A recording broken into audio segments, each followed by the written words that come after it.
বাংলাদেশের জাতীয় সংবাদ মাধ্যমসমূহে প্রকাশিত সংবাদসমূহের উল্লেখযোগ্য অংশ নিয়ে সম্পাদিত অ্যানালগ নিউজ রুমে স্বাগতম। সুধী দর্শক শ্রোতা, আজ 11 এপ্রিল 2010 রবিবার। রাজধানী ঢাকা, বন্দরনগরী চট্টগ্রাম, বিভাগীয় নগরী বরিশাল সহ সারা দেশে আইন শৃঙ্খলা পরিস্থিতির অবনতি হয়েছে মারাত্মকভাবে। ক্ষমতাসীন লোকজনদের বেপরোয়া টেন্ডার সন্ত্রাসে উদ্বেগ প্রকাশ করেছে খোদ আইজিপি মহোদয়। চাঁদার দাবিতে সন্ত্রাসী হামলার প্রতিবাদে ঢাকা চট্টগ্রাম মহাসড়ক অবরোধ করে বিক্ষোভ প্রদর্শন এবং ব্যবসা প্রতিষ্ঠানে ধর্মঘট পালন করেছে চট্টগ্রামের ব্যবসায়ীরা। বঙ্গভবনে কর্মরত পুলিশ কর্মকর্তার বাড়িতে হয়েছে ডাকাতি ও অস্ত্র লুটের ঘটনা। বাগেরহাটে পুলিশের উপর বোমা হামলা এবং বান্দরবানে গুলিবর্ষণে আহত হয়েছে 5 জন। দেশব্যাপী নাজুক আইন শৃঙ্খলা পরিস্থিতিতে খবর ছেপেছে কালের কণ্ঠ, প্রথম আলো, জয় দিন, আমার দেশ এবং যুগান্তর। ভোলা 3 আসনের উপনির্বাচনকে সামনে রেখে জেলার তজুমউদ্দিন ও লালমোহনে বিএনপি নেতাকর্মীদের উপর অত্যাচার নির্যাতনের মাত্রা বাড়িয়ে দিয়েছে ক্ষমতাসীন লোকজন। নির্বাচনকে প্রভাবান্বিত করতে আওয়ামী লীগ ক্যাডারদের অব্যাহত সহিংসতা এবং নির্বাচনী কেন্দ্র দখলের আশঙ্কায় প্রতিবেদন করেছে শীর্ষ নিউজ, আমার দেশ, জয় দিন ও ডেস্টিনি।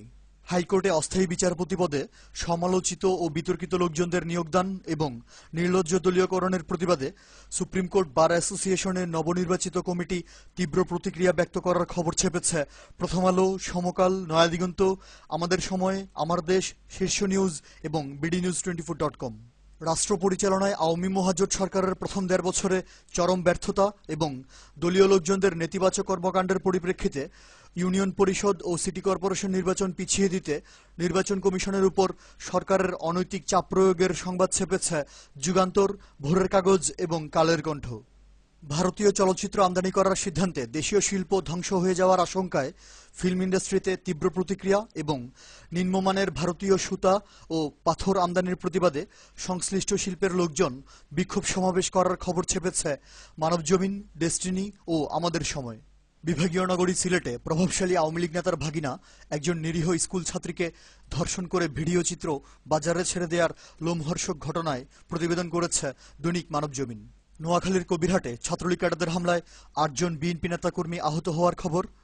পটুয়াখালীর বাউফলে আওয়ামী ছাত্রলীগ ক্যাডাররা বিনা উস্কানিতে জাতীয়তাবাদী ছাত্রদলের উপর হামলা করে 20 জন নেতাকর্মীকে আহত করার পাশাপাশি সাংবাদিকদের লাঞ্ছিত করার সংবাদ।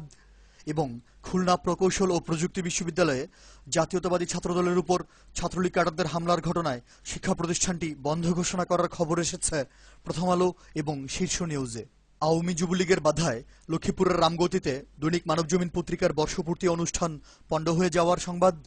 একই জেলার রায়পুরে যুবলীগ ক্যাডারদের হামলায় থানার ওসি সহ 6 জন বিরোধী দলীয় নেতাকর্মী আহত হওয়ার খবর এবং নেত্রকোনায় গণমাধ্যম কর্মীদের উপর আওয়ামী লীগ ক্যাডারদের হামলার প্রতিবাদে বিভিন্ন শ্রেণী পেশার মানুষ নিন্দা জানানোর সংবাদ ছেপেছে নয়াদিগন্ত এবং আমার দেশ। দক্ষিণাঞ্চলীয় জেলা সাতক্ষীরায় আওয়ামী লীগ এমপির ভাইয়ের কাছ থেকে 45 কেজি হরিণের মাংস উদ্ধার হওয়ার পরও পুলিশ তার বিরুদ্ধে কোনো ব্যবস্থা না নিয়েই অদৃশ্য ইশারায় ছেড়ে দেওয়ার খবর। টাঙ্গাইলে পাটমন্ত্রী লতিফ সিদ্দিকীর লোকজনদের বেপরোয়া দখলবাজি ও ভূমিদস্যুতার সংবাদ এবং রাজধানীর উত্তরায় প্রধানমন্ত্রীর ঘনিষ্ঠ আত্মীয় স্বজন নিরীহ ডাক্তার দম্পতির 2টি ফ্ল্যাট জোরপূর্বক অবৈধভাবে দখল করে নেয়ার খবর ছেপেছে যুগান্তর, ভোরের কাগজ, নয়াদিগন্ত, আমার দেশ ও জয় দিন। অর্থমন্ত্রী ও এলজিআরডি মন্ত্রীর উপস্থিতিতে সিলেট অডিটোরিয়াম থেকে আধুনিক সিলেটের রূপকার ও সাবেক অর্থমন্ত্রী, সার্বজনীনভাবে জনপ্রিয় প্রয়াত রাজনৈতিক ব্যক্তিত্ব এম সাইফুর রহমানের নাম মুছে ফেলার নিন্দনীয় ঘটনায় সংবাদ ছেপেছে কালের কণ্ঠ, সমকাল ও মানবজমিন। দৈনিক সমকাল ও বার্তা সংস্থার শীর্ষ নিউজে আপডেট হয়েছে চট্টগ্রাম পলিটেকনিকে আওয়ামী ছাত্রলীগের সহিংসতা, নেত্রকোনায় ছাত্রলীগ ক্যাডাররা বিএনপি নেতাকর্মীদের 15টি ব্যবসা প্রতিষ্ঠান লুটপাট করা এবং গাজীপুরে যুবলীগ নেতা একজন বীর মুক্তিযোদ্ধাকে নৃশংসভাবে পিটিয়ে হত্যা করার খবর। অ্যানালগ নিউজ আজ এ পর্যন্তই। পরবর্তী নিউজ শোনার আমন্ত্রণ জানিয়ে আজকের মতো বিদায়। ধন্যবাদ।